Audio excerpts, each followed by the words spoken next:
Good afternoon. Here we are in late 2022, and it would seem like the word climate sells. From renewable energy and energy storage to clean fuels, carbon capture, mobility, prop tech, ag tech, and the circular economy.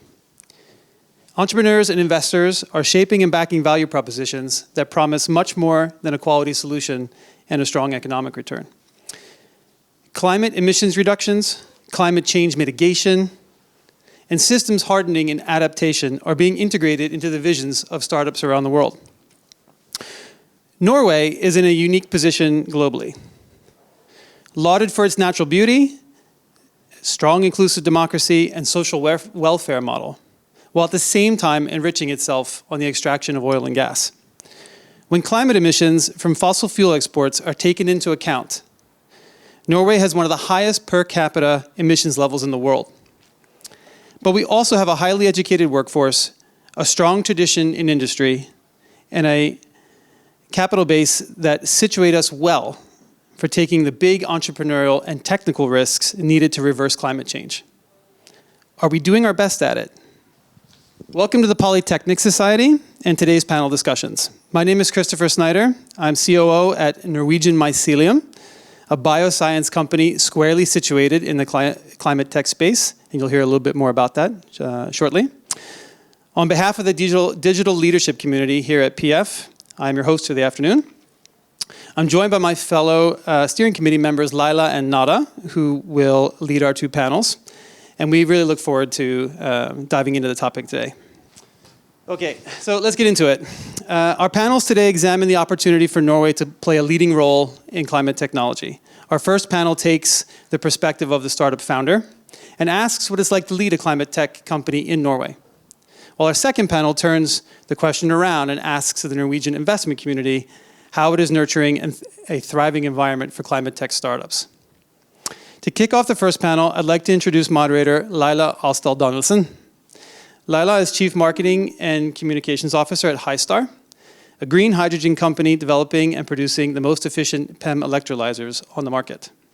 With a background in journalism and a master's in science communication and public engagement, Leila has been part of the team that has moved Hystar from the startup phase to a commercial organization ready for business on the global scale.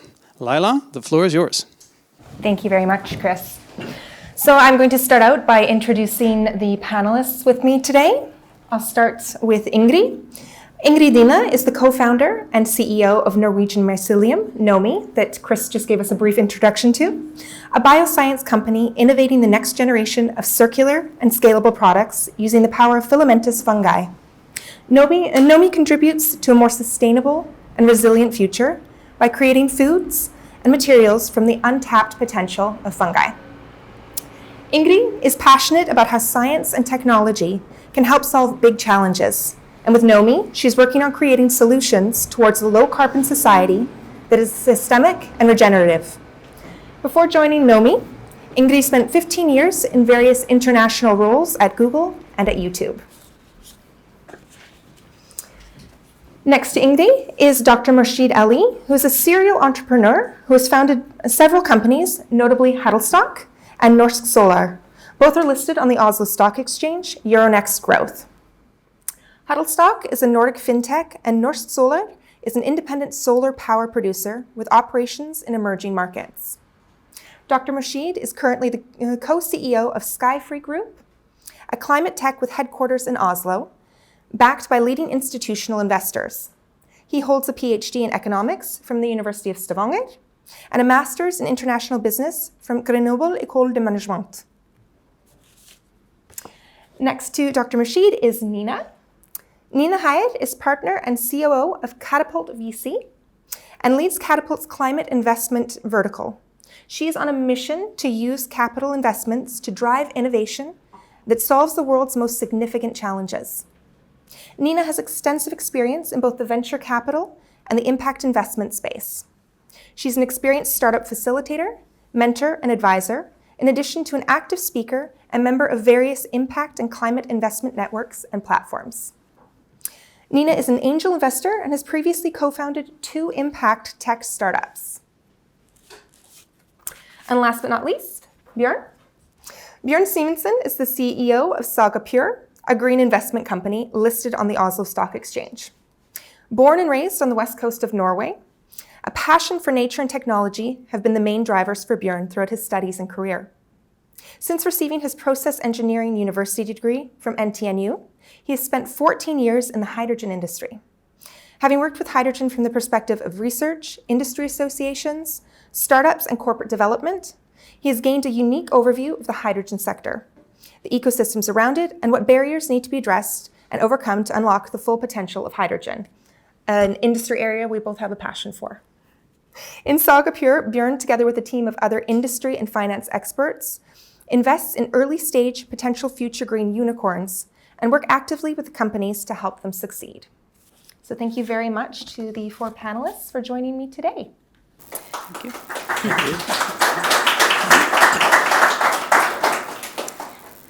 So let's talk climate tech startups in Norway. I'm going to start off with a very general question that I'm going to throw to you, Ingrid. What is it like to launch a startup in Norway? So we started NoMy less than 2 years ago. And I think it was a very good timing to start a company in Norway. If that would have been just 5 years back, things would have looked very different. And why? I think the support system around founders and companies, startups, have become extremely strong. One side of it is capital, of course. You have accelerators helping companies from like idea stage to getting a product on the market, like Katapult, Antler, Startup Lab, etc., which is really helping founders with a great idea to get to market. You see more and more early stage investors investing in early phase companies, which is very important as well, because you want people that want to take that risk of moving from a safe job and moving into a startup, and having that safety net is very important to get started. You also have public funding, which is also becoming increasingly important for startups with Innovation Norway, Research Council, etc. Talents is probably also more accessible because it's kind of cool to join a startup now. I think a few years ago it was more for the crazy people that wanted to take a big risk that joined a startup. I think now you see people with traditional jobs wanting to move into the startup community because they see that startups are such an important part of the solution. But I'm not saying it's been easy. You need an amazing idea, you need a great team, and you need capital. And I think on the capital side, so NoMy is like the heart of what we do is R&D. We make physical things, so we're quite asset heavy. So what I've felt with investors in Norway and abroad is that taking the risk for more long-term investments is a little bit harder to get into investors. Venture capital in ClimateTech has a lot of experience and is very willing into investing in more low-risk investments and very often software.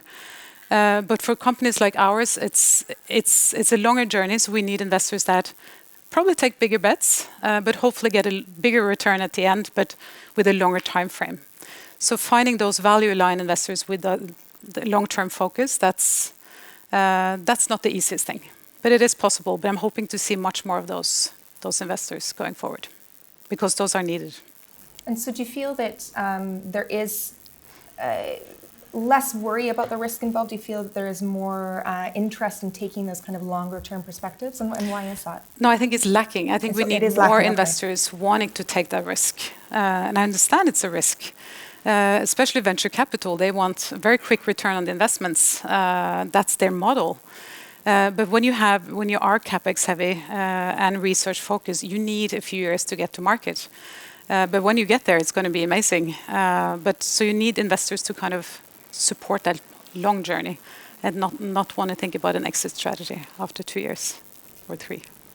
Bjørn or Nina, do you have anything that you would say from kind of the other side of the other perspective on this one?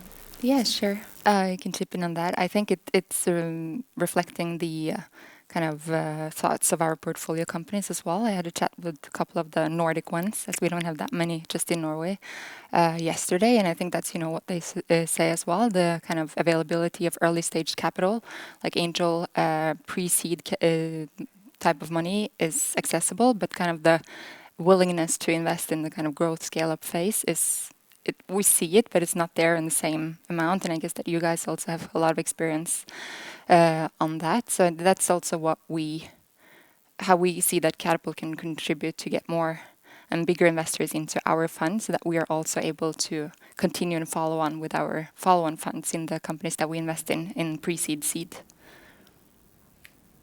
Dr. Murshid, you also have experience with launching startups here in Norway. Do you have a similar experience to Ingrid on this, or would you say that there were some differences that you've noted? I would definitely echo what Ingrid said in terms of that things have become much better in Norway the last couple of years. I started my first company 12 years ago in Stavanger, where starting a tech startup was like totally unheard of. And we had to move to London with the first fintech company. And just the way we raised funds, for the first company, we raised funds from a lot of smaller investors. We didn't have a shareholders agreement. We didn't have a framework or understanding of how to capitalize a company, how to build a company, what type of investors we would need to have. The second company we started, then things started to get a little bit better. But it also depends on which industry or segment, like you were onto, which industry you actually start your company within.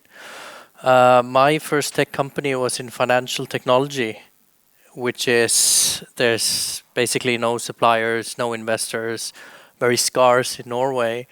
While the second company was an independent power producer, Norsk Solar. And we could draw a lot of synergies from the oil and gas industry. So personnel for hiring and talent, investors who knew energy, oil and gas, could also understand solar. So it was slightly easier.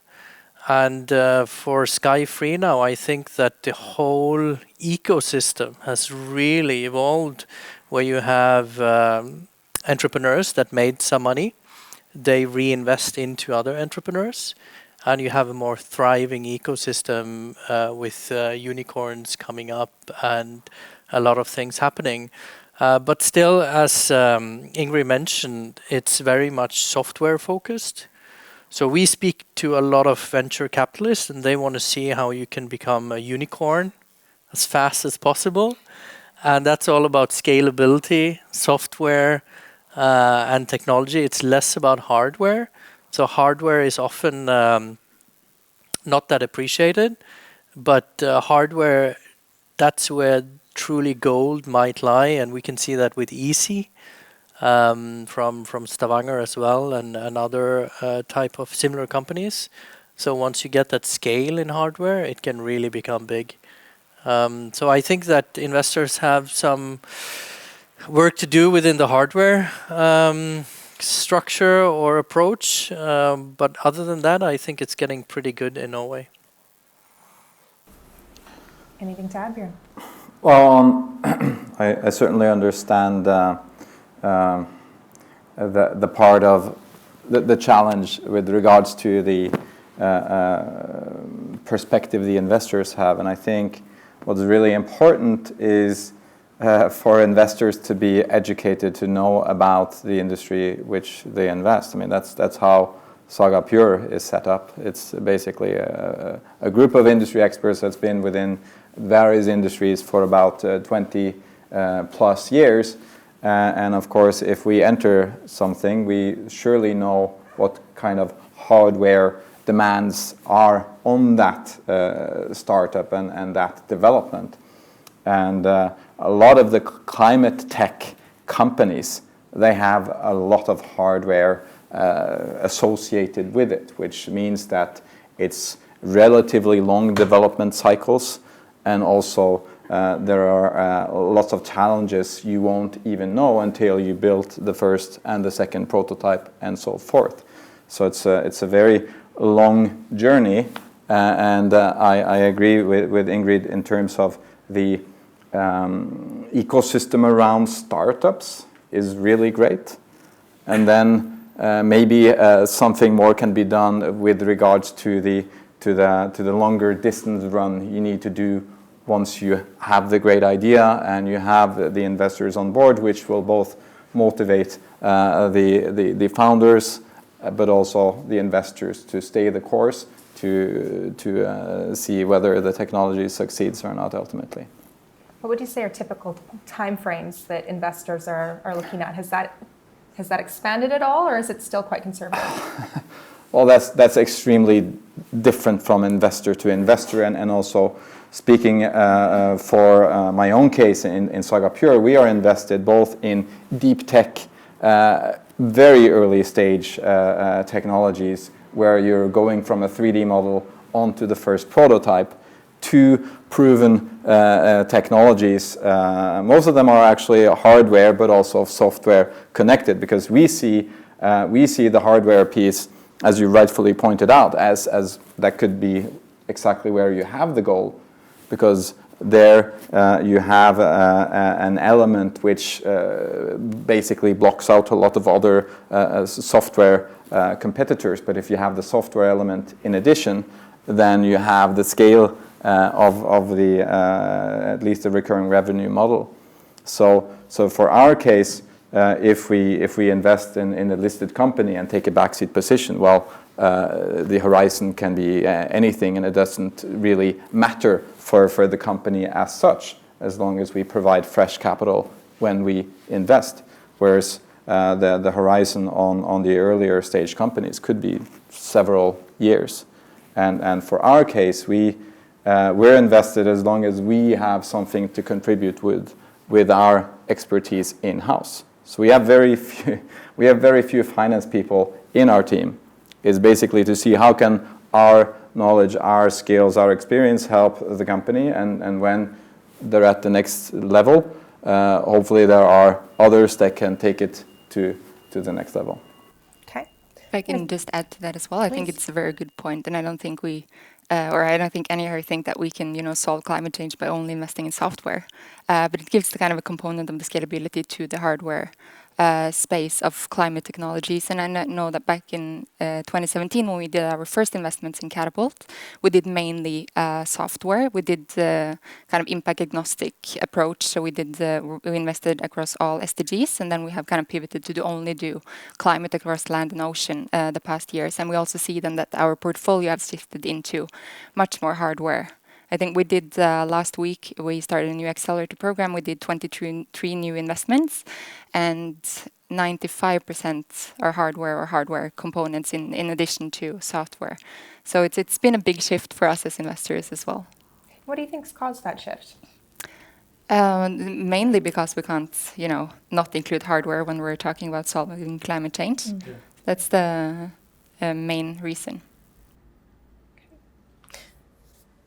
Bjørn, I'm going to throw this back to you. In your experience, what are the conditions that make Norway a great place, or not, for climate tech startups?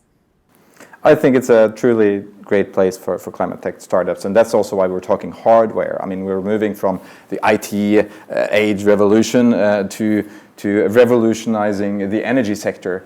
And obviously the energy sector, that's a lot of process energy, that's chemistry, that's a lot of physical things that need to be involved. So I think that is also why it's now quite significantly hardware focused. That said, I can only echo Ingrid's comments on how the environment has developed for startup companies. You have the support. You can get support for nearly anything in Norway. So to start up the company, there you're fine if you have a great idea. There are lots of venture capitalists around, and they're just popping up all over the place. And even my company is only two years old, so we're also in this space supporting the climate technologies we find worthy. And secondly, there's lots of competence in Norway. With the Norwegian industries, both within oil and gas, within hydropower and all of that. We have some of the world's best knowledge within the disciplines necessary to succeed with many of the climate technologies. I don't know how much we have within mycelium, but we certainly have great minds within biology as well. And a lot of those companies that have that knowledge, they have their own venture arms, they have their own spin-outs. So there's, the way I see it, a really good environment for it. And thirdly, we have the stock exchange. And the Oslo Stock Exchange is, I would say, Europe's foremost energy-related and also energy and environment-related stock exchange. And we've had basically a gold rush in terms of listings over the last few years. Of course, there's a bit of a hangover in the space now, but what it did was to help a lot of these young companies accelerate and build on their business plans. So lots of capital has been raised to further support those companies. So the way I see it, we have all the right pieces in place, which of course elements can be improved upon, but certainly if you have what I would say a worthy idea, you should be able to succeed with that in Norway. I can maybe add to that because in economics there's a theory about innovation systems where nations throughout history invest in natural resources, trickle down and create industries. And Norway, as you said, have oil and gas and different other industries that are directly synergetic with climate technologies. And we could see that when we built Norsk Solar, for example. Raising capital at the time was a gold rush and listing on the stock exchange. And there were so many companies that was listed on the stock exchange that more or less just had an idea, like a lot of the companies that you guys invested in, Horizon Energy and Bergen Carbon Solutions, etc., that today are proving to become valuable companies with a proper output and a contribution in terms of employment and creating new industries. So it shows that Norway has a lot of possibilities to really become like a breeding ground for climate technology and green energy.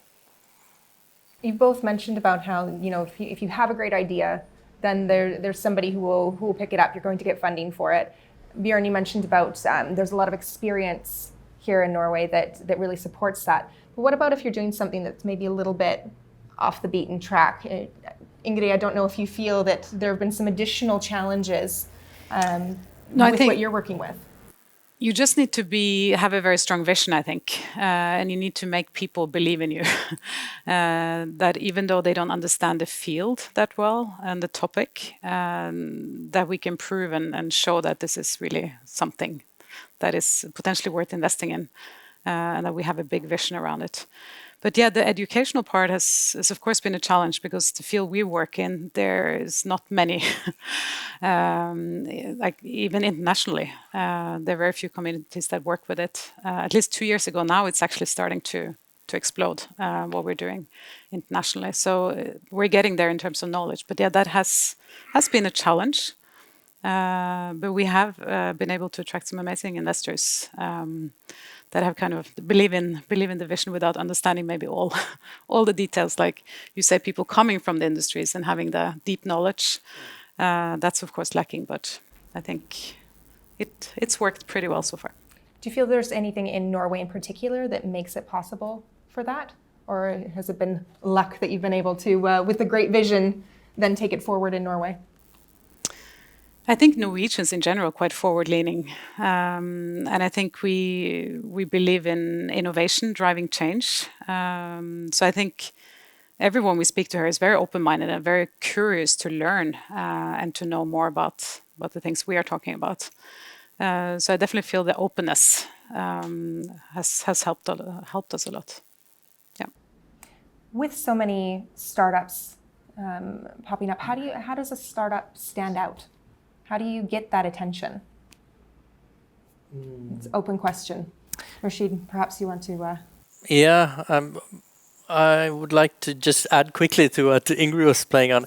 I think like we live in a globalized world, and right now there's like an abundance of opportunity to create companies, to move the world, to connect with somebody, I don't know, in Hong Kong and build a company. Distributed teams is the norm. You don't need to be all based in Norway. You can build unicorns from anywhere, basically. So I think like when it comes, and also when it comes to investors, foreign investors are now investing in Norway in a big scale. EQT, Kinnevik, okay, they're Swedish, but you have also like Speed Invest, All Iron Ventures. Everyone are coming to Norway because they feel they find bargains here. So getting access to capital is no longer such a problem as it was before, perhaps. So I think like when it comes to creating something and raising funds, it's all about the individuals and the people that like is the driving force behind it. Yeah. Nina, you look like you wanted to add something there. No, I just think it's a very good question because, you know, what we do at Katapult is mainly to look at companies, you know, all year from all over the world as we invest globally. And this year we have, you know, evaluated over 1,900 companies from 64 different countries, and we ended up investing in 23. So, you know, it's really an interesting game of, you know, looking at companies and what makes them stand out. And it's, you know, we look at, of course, a lot of different parameters on scalability and the potential impact and ability to, you know, return the investors' money in the long term, which is, you know, the game of being in venture capital. But also especially on the team and, you know, the technology, verifying that, you know, this is something that we actually need and that someone somewhere is willing to buy into, not only from the investor side, but also, of course, on the customer side. So, but I think we have great examples here what makes teams and companies stand out. Mm-hmm. Is there anything you see as vital for startups in order for them to make it here? I think we have already talked about a lot of it, but so when we look at companies, we look at it with kind of the global lens, scaling out of Norway or out of, you know, whatever country they're based in. But with the Nordic approach, I think, you know, the founding team, you know, their ability to attract talent, not only through who they are and what they can, but also in terms of kind of building complementary teams and and also just, you know, making sure that you get strategic and smart capital also on board pretty early on. Not only, you know, it's a good thing that we have Innovation Norway and the Research Council and, you know, a lot of these great governmental funded things for companies, but it's also about, you know, thinking next step and, you know, kind of rigging your company for being able to grow and, you know, get the seed and the Series A and the Series B. Also in terms of, you know, what type of people and investors you onboard early on. Because they are also, you know, part of what you do and as ambassadors and kind of connectors and facilitators. So kind of a general question here. What are the stumbling blocks that make it harder for startups to incubate and scale? Kind of looking at Bjørn, maybe you want to... Well, one of them we talked about introductory. It's the amount of hardware needed to realize your idea. And what kind of investors you need to have, and the realism you present in such a roadmap and plan. I think that could be a stumbling block that many or any can have issues with, and also with regards to attracting investors, a stumbling block is not being prepared enough, not having thought of your business plan carefully enough, and also to do a reality check if your business idea and concept actually makes a dent. You know, we're not interested in technologies that can do a thousandth fraction of the environment issue. I mean, we're interested in the solutions that can contribute maybe 1% or around that area, because those are the ones that we will need in big scale in the future, and those are the ones that we see will be the winning ones also. So at least from our perspective, that's extremely important. What are some of the stumbling blocks that Yeah, I think I can echo what Bjørn said around capex cost and facilities and hardware, as you call it in the investor language. I think that's of course something we need to get through, and we're starting to plan that very early. And that's kind of the value of debt for a lot of more industrial companies. So how do you plan for that early on? I think is crucial, and start planning the runway and the capital needs in the next few years, not just now within the scale you are now. So and planning that with investors and being, as you say, realistic about it, and not just talking to investors about it, but also starting to plan different type of funding, industrial partnerships, debt financing, public funding. That is kind of, you have a plan for that. I think like for us in the stage where we are, it is talent, the war for talent. Like we are competing with so many companies out there in hiring technical talent. So how do you hire them when you're a scale up? You can't pay as good as they would get in a corporate position, for example. And also attracting the right minds that can help the company grow and scale. That kind of competence, you don't find that really blitz scaling competence here in Norway. And how can you attract those people to come here and help Norwegian companies become globally leading is something that would be great having an answer for. I guess that's kind of the, having the experience here is a benefit, but then also getting that talent in is quite tricky. It's how do you pull them away from the bigger companies? I guess having a standout idea would be a big part of that. It also creating that competence, like what we work with. We don't really have anyone in Norway that has done this before. Yeah. So we're 10 people, 8 nationalities, because we just need internationals to join. But how can we help Norway build this competence? That's one of the things we want to be part of as well. Because we know that this competence is needed in the future, not just for us, but for society. But so how can we be part of that? We feel that we've attracted talent from all around the world, basically. I mean, we hire people from, from Russia, Ukraine, India, everywhere. And then we hire them and fly them over here because we want everybody to be together. And what we realize is that attracting the best people is also about offering them something that they don't necessarily have in the US. For example, work-life balance. Okay, you might make a lot of money or more money, but here you have work-life balance, you can have a family, you can combine that with a startup. It's safe in Oslo, and so forth. So I think that Norway has a lot of potential positive points in that regard. I just want to add another stumbling block, maybe not relevant if you're just figuring out things on your own, but a stumbling block we have seen at least from startups coming out from research institutions is that whoever was responsible for the research automatically becomes the CEO of the company. That is a horrible stumbling block. It might not be that automatically, but we've seen companies and technologies, they're basically lagging behind because of the research institution is being kind to the head researcher that is now let out in the world to have this company succeed. So I think a better conscious, a better, more educated view on what it takes to succeed out there with the spin-outs, that would help immensely everyone, including the head researcher that finds him or herself in a position where they're not truly comfortable. So I think that is a major stumbling block for spin-offs from R&D institutions.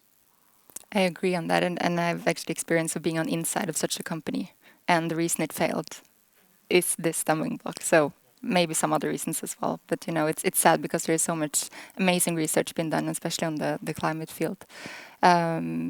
But yeah, our viewpoint on the matter of stumbling blocks, I think, some of the things that are the big kind of benefits of starting up in Norway with access to early capital provided by the government and, small test beds. And, it's easy also because of kind of the level of trust to get access to whoever in whichever company that you would like to, talk to, because someone knows someone always.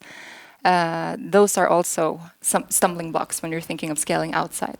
So that actually leads it's kind of the good and the bad sides to it. Leads nicely into our last question. We're just about out of time. I have Chris flagging me down over here. But when you're looking to go outside of Norway, taking a global perspective, what are the main challenges there? How do you go from a great startup in Norway and expand globally? Yeah, we've grown now fast, and we have locations in 4 or 5 countries soon. And what we realize is the cultural differences, and coping with cultural differences, understanding how to grow fast enough, understanding how to hire, understanding hierarchy. There's so many things, and we've grown also through acquisitions. So then you buy like a company with already existing culture in a different country. And then you're going to impose, for example, gender balance hiring, all of these things, and things are a little bit different in other countries. So the understanding the culture is really challenging for us. Nina, you look like you had some thoughts on Yeah, no, definitely. And that's also some of the input that we got from our portfolio companies that got to chip in on the questions yesterday. But also, access to new investors and kind of continued customers in new markets. So I think, what we as a kind of global venture firm can support our portfolio companies with is, access to the network that we have of investors and mentors, based in all countries across the globe to be kind of facilitators. And so we need more of that, I think, in Norway to help our, local and national companies scale outside. Well, it's obviously important also to really understand that market, and also, I would say, not move out too early, because a lot of these technologies, at least ClimateTechs and things we invest in, they are at the developing stage, and obviously you don't want to spread out too early if you need to have recalls or have all the other issues that any startup and developing company has. So I would say hold back a little bit on that, and of course understand the market and having your own people locally for a long time. I think also is important for those kinds of developments. Okay, thank you. All right, well, with that, thank you very much, Bjørn, Nina, Murshid, Ingrid. Really appreciate your time today. Thank you. Thank you. Okay, welcome back. Hope you all had a nice, refreshing break. Got to stretch your legs, do a little mingling. It seems like there was a good conversation because it was very difficult to get it to stop. But we're about to go start with our second panel. And quick recap. Thank you very much to the panelists from the first panel. There we heard a little bit from the perspective of the startup and ClimateTech in Norway. And a couple of key messages that we took from there were that while the startup environment in this country has gotten pretty good at incubating and supporting new ideas, early stage companies, and obviously we understand how to invest in late stage companies, industrialized companies, there's a scaling gap. If you call it the valley of death or an absence of capital, whatever, there's a scaling gap that we're looking to close and to support well. Secondly, that with some of the challenges of expanding globally, there's questions around culture and also an urge to go out too quickly. You can be careful about that. And lastly, talking with investors, the importance of finding good investing partners who can share in your vision and also trust in that vision, even if they don't understand all the nitty-gritty details. So let's see what the next panel has to say about these things and some other interesting topics. We're going to move on now and introduce our Moderator for the second panel, Nada Ahmed. Nada is founder of Agile Leadership and Innovation Consulting firm, helping businesses develop new products and services and stay relevant through innovation. Sounds pretty relevant here. A corporate leader in energy and maritime industry, she sits on the board of Grieg Maritime Group, one of Norway's most prominent shipping companies. Nada was recognized among the top 50 women in tech in Norway in 2020, and she is also a successful podcaster, nonprofit director, public speaker, and burgeoning author. And a mom, I believe, to 2 kids, yeah.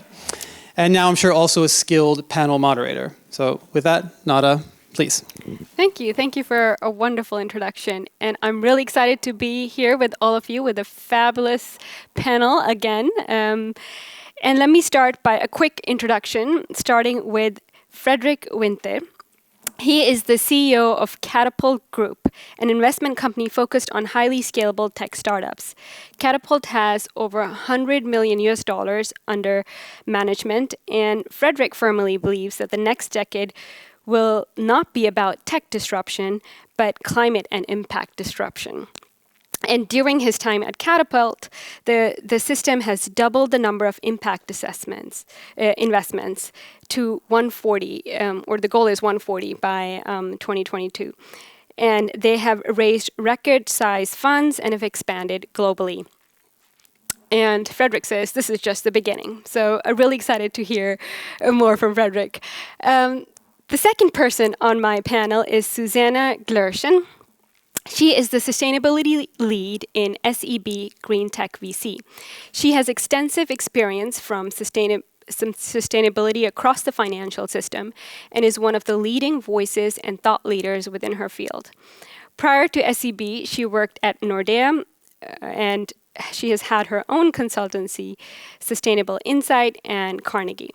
Susanna is active within the venture capital ecosystem, holds several board positions, is an advisor, and mentors many startups. Welcome, Susanna. And lastly, I have with me another Fredrik. So we are 2 Fredriks and a Susanna, as we said before. We could be a TV show. So Fredrik Mowell, he is the CEO of Hystar. Hystar is a high-tech company specializing in PEM electrolyzers, or PEM, and he can tell us more about that, for the production of green hydrogen from water electrolysis. He previously served as the CEO of OPRA turbines, I don't know how you say that, OPRA turbines, which develops and services gas turbines for efficient applications. In his early years, he was also the founder of the Growth Factory, which makes early-stage PE investments in technology companies. So he kind of comes from both sides as an entrepreneur, but also experience in investment. So thank you for being here with us, Fredrik. And actually, to kick off, Hystar has a really exciting announcement and a press release they just made. So I thought maybe we could kick off with you sharing the good news with the rest of us. Yes, we can do that. I think it has hit the news already. Leila is in charge of monitoring that, but we announced that Yara will join our first large customer project, which has already been announced, but Equinor and Gasco are the original partners, and now Yara has joined as well. So we're very happy with that, obviously. And Yara is probably I'm quite sure, in fact, that they must be the largest user of hydrogen in Norway, for sure, and one of the largest in the world. So they have big plans for green hydrogen in the future. And I hope they'll be a really big customer for Hystar as well coming up. But this is a good start to do that. Yeah. Thank you. Exciting. So I thought we could pick up and weigh in a little bit on the discussion that was that happened right before us in the first panel around the challenge of balancing what these climate tech, green tech technologies need, which are capital intensive and take a longer period of time, versus the ambitions of typical VCs, which are usually the 10-year horizon. So I thought maybe, Fredrik, you could speak to that from the Katapult perspective, which has really brought in this new perspective, at least in Norway, and been quite successful in investing in impact companies. Yeah, we touched upon it, as you heard also from the previous panel, and I think it's useful to put it a little bit into categories. What are the typical VC investment strategy and model, and also how that is characterized by a division of labor, so to say. You have the early stage angel seed plus investors, and also early stage VC, and then you have the more growth investment focused VCs, and the PEs and the hedge funds, and then more traditional project financing and banks even coming in. So more than thinking of traditional VCs that needs to stay in for a longer time, it's a lot of takers out there, is what we see. So when we have done this 140 early stage, typically seed stage investments, we see that it's less crowded area actually than a little bit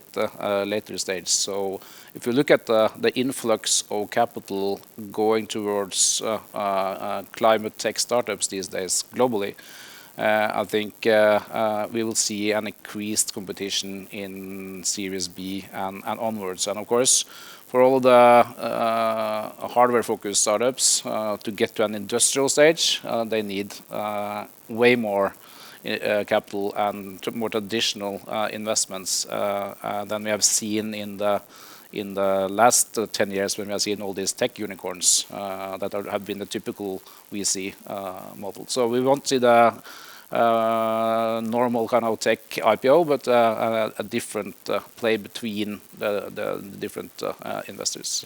And we strongly believe that to position ourselves in this early stage will make the market ready for the later takers. Comment on that, and also to just support the last panel that, we will not reach Paris only with software. I mean, software is fantastic, giving us a lot of opportunities and making the investment space more diverse, but we definitely need a lot of hardware. And there's a challenge with, I guess, some of the VC, 10 plus time frame. But I've heard some VCs actually starting to explore now, can they be more long-term?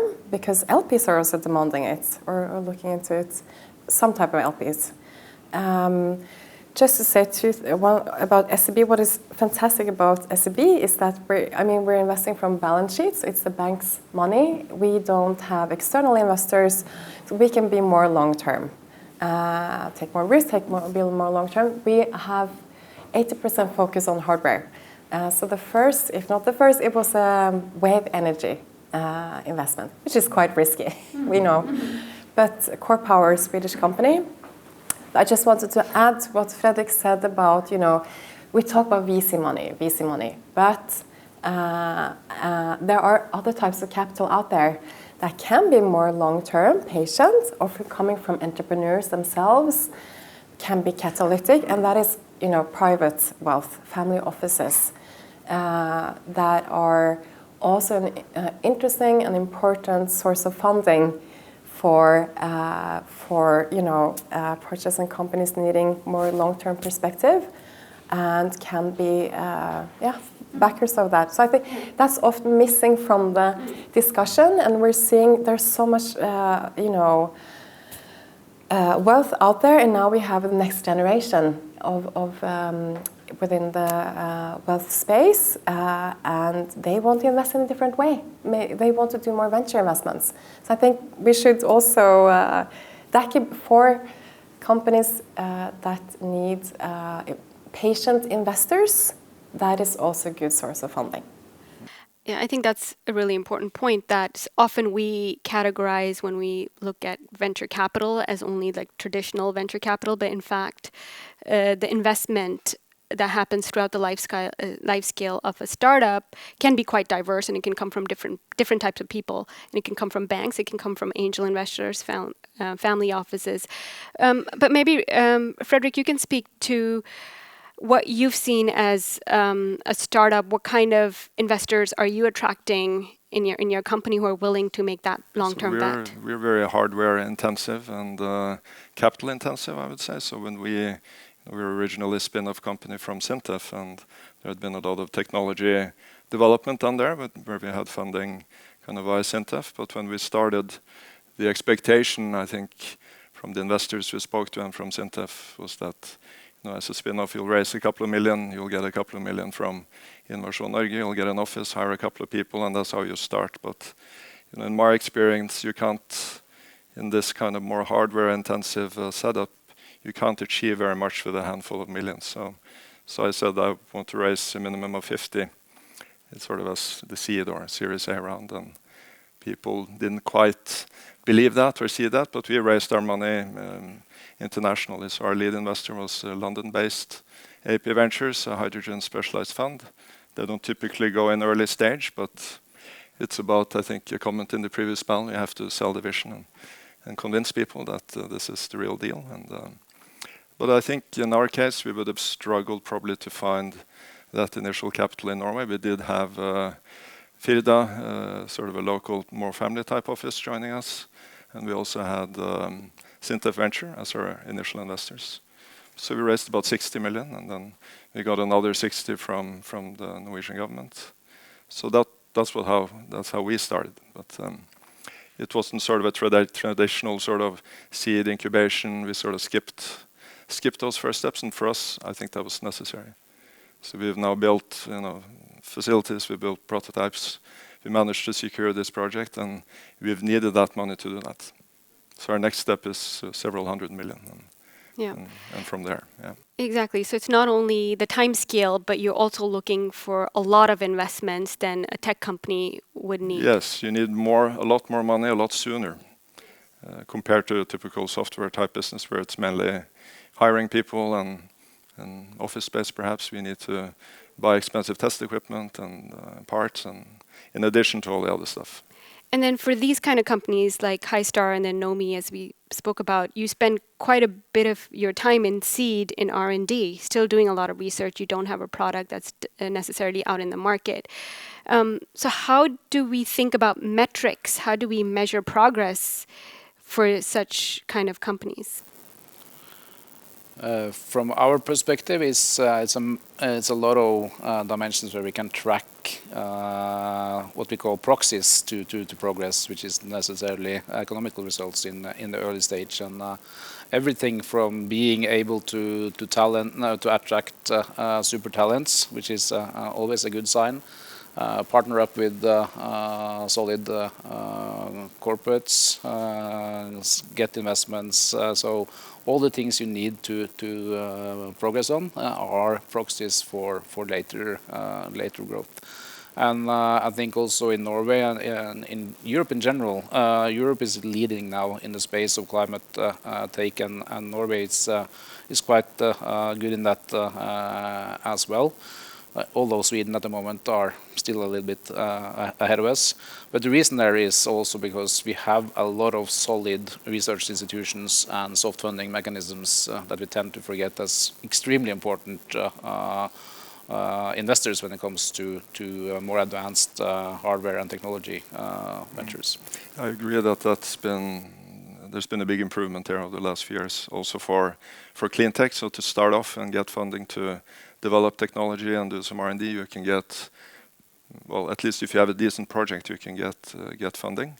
So I think that's pretty good to get started, but we're still lacking, I think, good funding mechanisms is to when you need to start to produce. And that should be really, the EU has done that now already recently. They have opened the EU Innovation Fund for manufacturing scale-up, because you need to see that as part of the development process of the product and the market as well.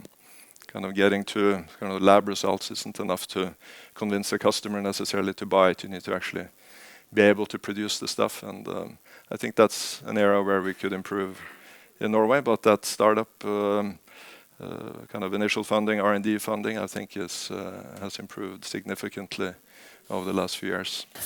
I just saw a number on it from a Nordic impact report coming out, actually from a competitor, Danske Bank, in the room, but good data we use. I mean, and it's a long time ago, 2017, but public funding for Nordic green tech companies grew 6 times since 2017. Public funding, yeah, 6 times.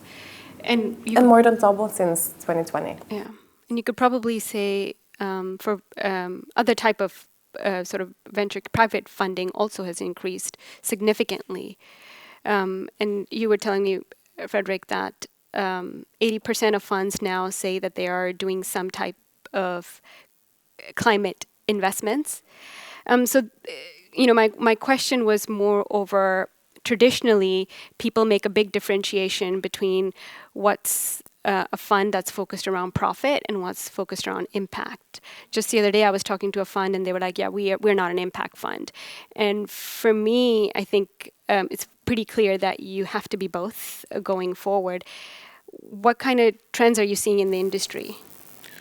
Yeah, I think we met the same thing in Katapult a couple of years ago, and then we have proven that wrong. The funds are performing really well when you combine impact and profits, and it's not a trade-off at all. It's more like positioning yourself into a space that grows really fast and obviously is highly needed to solve the big problems in the world.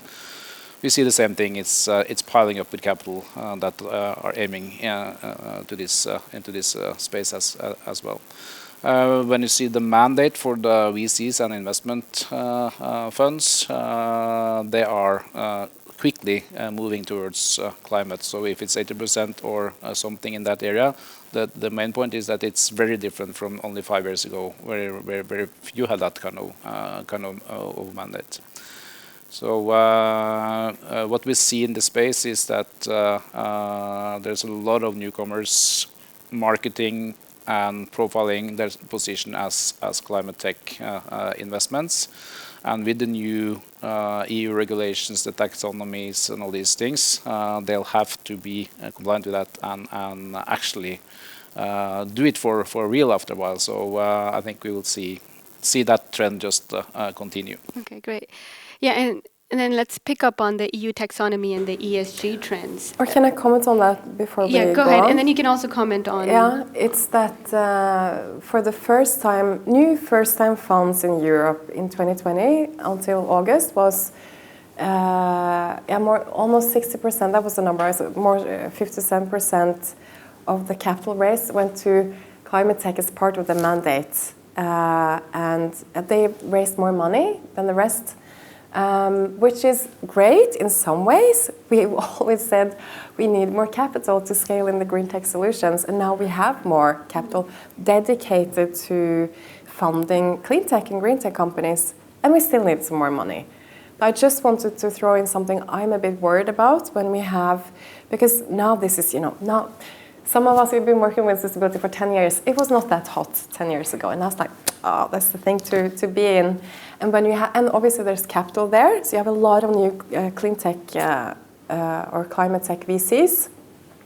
My worry is a bit, some of these people, they don't have the experience within, they don't necessarily don't have an in-depth understanding of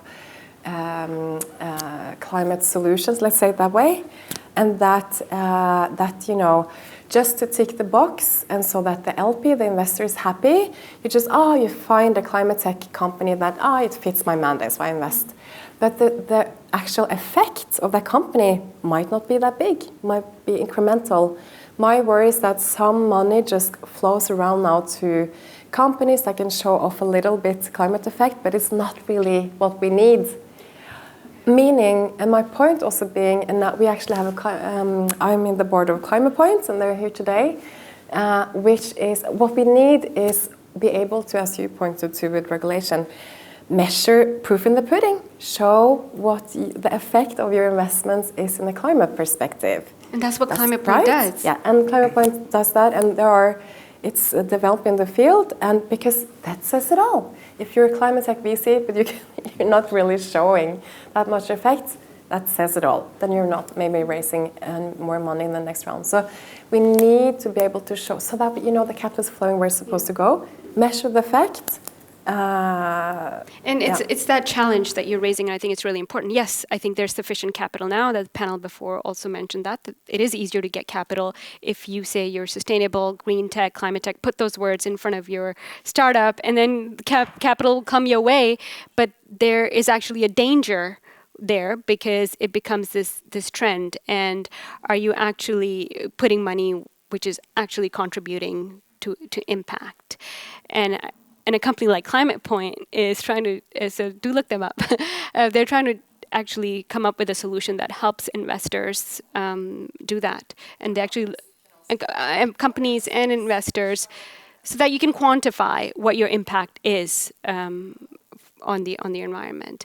But Susanna, I also wanted you to speak a little bit on, because everyone's talking about ESG and the EU taxonomy and the impacts, and I know you're tired of talking about it, but maybe for some people in the audience, it might be interesting to see where does it stand now, and why is it so important for people, especially the EU taxonomy that's going to kick in pretty soon. Yeah, and I just wanted to comment on, because we discussed before the panel on, why is ESG the ESG driver for green tech? And I would say that's none. ESG, but just wanted to make that clear, is, all companies should work with ESG, oil and gas companies, industry companies. It's just a measure of how do you manage, environmental and social themes. It's not necessarily linked that much to what you produce. I just wanted to, because there's so much, and I did the chronicle on this in the financial newspapers, because you're a green tech company saying, yeah, we're an ESG company. Like, you don't want to be.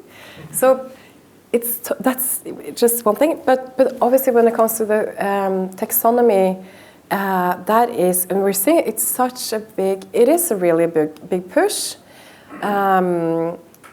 Push in the market for the solutions we need.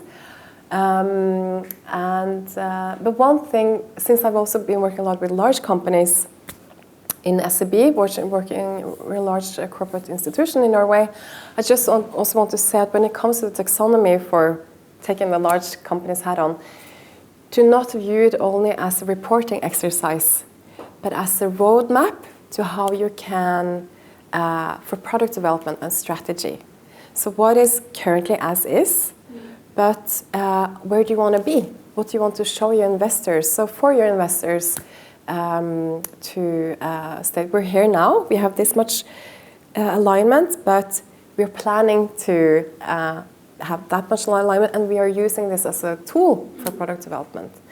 So that you can. So that was just one element, so that it's not becomes this reporting exercise. That Fredrik wants to tap into the startup. Yeah, I think everybody sees that this is coming. It's just a matter of timing, and particularly in EU. And the main effect that we see is that directly emits over to the mandates of the investment funds, because they have LPs and owners, and they put demands on how their money are invested, and they really want to make sure that they're not kind of investing into stranded assets or things that aren't compliant with the future or on the right side of the future. So what we have seen is that even though it's not in place yet, and even though it will take some years before it is in place, the effect is already there, because people are preparing for it, and particularly the mandates of the investors. But still on SFDR, where you have to categorize whether you are Article 8 and 9, which is more light sustainability effect, or 9 being thematic investments in green companies. Still there, until now, there's still too much funds saying they are Article 8 and not really doing the work. So that you still have, it's children disease until we'll get more information. So you need to not only look at how companies market themselves or funds, but to really understand how they invest. Is there something you're seeing there from the Hystar perspective? Well, I can perhaps reflect a little bit on our experience. This maybe ties in a little bit about what Bjørn said earlier. We mainly deal with investors who have real expertise within our field, and they do nothing else but invest in green hydrogen. The fund in London I mentioned, they only invest in hydrogen-related stuff, and the people who work there, they know everything about hydrogen and have the right contacts with customers and other investors and so on. So our strategy has mainly been to talk to investors who can add something very specific to our business, and who are only doing kind of environmentally driven investments.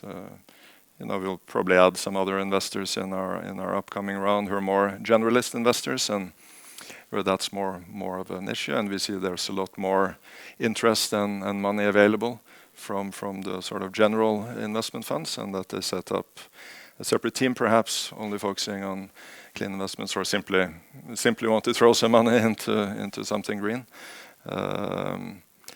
But we tend to prioritize the ones who actually can add something. Exactly. So it's not just including corporate venture. Right.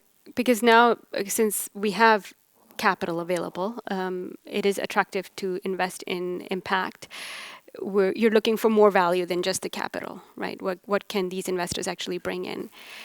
Sometimes you're not in the position to do so. I've been raising lots of money to various projects throughout my career, and sometimes it's been pretty hard. You have to take the money you get, and sometimes it's a real struggle. I have to say, recently and throughout the sort of startup of Hystar, we've had plenty of interest, and we've had enough capital. We've had to turn people down, and that's sort of a luxury position to be in, a position that I haven't been in before to the same extent, for sure.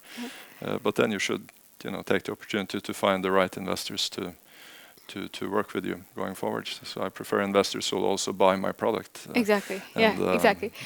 And just a comment, as you said, Leila, what is the difference on ClimateTech VCs and traditional mainstream? And even though Buy founders, for example, they did some climate oriented investments, but they didn't state that they were ClimateTech fund. But that can be the advantage, right? That you have maybe more deep expertise and network. It's giving ClimateTech this is an advantage. So there's one more question that I thought we could end with before we open for some questions from the audience was, maybe you can speak to what do you think are the gaps that you're seeing in startups? Is there any advice that you can give to entrepreneurs? What can they learn from maybe the tech disruption, the tech revolution that's happened? And how can we position ourselves so that Norway doesn't miss out this time, because it did miss out in the last decade in the technology revolution? So what can we do now to make sure that we're at the forefront of the climate impact revolution? I can maybe start off. I think one thing I've noticed, now I'm from Norway originally, but I've lived most of my adult life outside of Norway, and I feel in Norway in general we're too much focused on what's happening in Norway. So you see startups are running around trying to raise money in Norway. They hire people in Norway. There are of course exceptions, but and they say we'll first kind of focus on Norway, then we'll sort of go out later. But abroad and in the US and other places, people think much more openly and globally from day one. And I think that's important to do.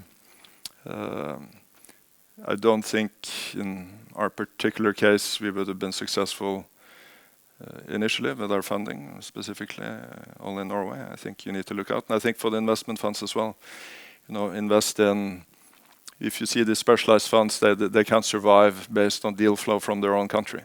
There's a much more limited deal flow, especially hardware, clean tech hardware deal flow, than software or apps or internet stuff or whatever. So you need to actually source deals much more internationally and work with other investors and do co-investments and sort of extend the ecosystem outside your own country. I think for both startups and investors, that would be my sort of single most important advice. I would echo that. It's definitely part of how to not miss out. And in Katapult, since the beginning, it's been focused on a very global deal flow. So out of these 140 investments until today, I think it's about 10% that are Norwegian and maybe 15-20 that are from the Nordics. And one of the reasons why that is possible now, and it wasn't to the same extent 10 years ago. 10 years ago, tech startup investments and their success were mainly coming out of the Silicon Valley cliché and some out of China, based on that model.